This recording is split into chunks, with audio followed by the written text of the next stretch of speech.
Ominous warning signs plastered outside the COVID ward at the Gold Coast's main hospital are a reminder of the risks within.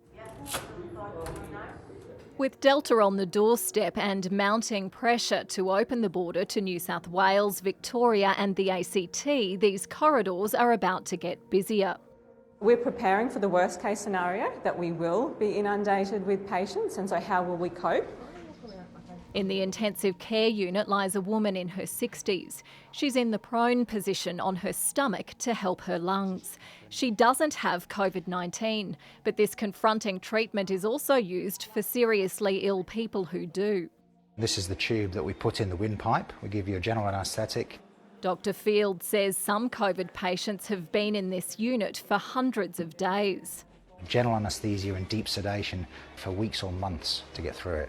The medics don't want to see more people suffer. What's your key message to the community? Well, you really don't want to be my patient.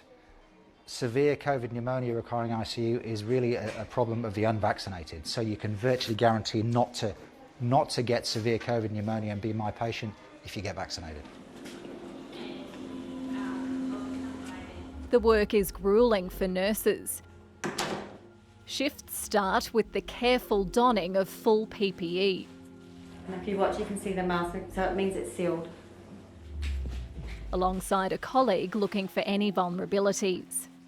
If you've got a ventilated patient and something disconnects, it's aerosol. The checker leaves the ante-room before the nurse joins the patient. And how is it dealing with patients when you've got all of that on? It's a little bit harder because you get quite hot, and these gowns you can sweat under them as well. Hospitals in Sydney and Melbourne have been pushed to the brink with hundreds of COVID patients in intensive care.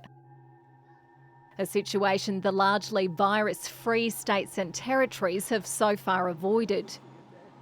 Key doctors in Queensland say the health system will struggle if COVID runs, with only 80% of eligible people vaccinated. With 80%, we still could see anywhere between 2 to 4 wards with COVID and a significant number on our virtual ward in the community.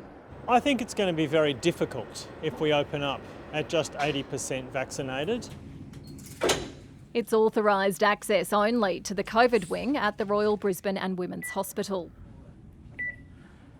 Dr. Andrew Redmond says they're ready for a surge.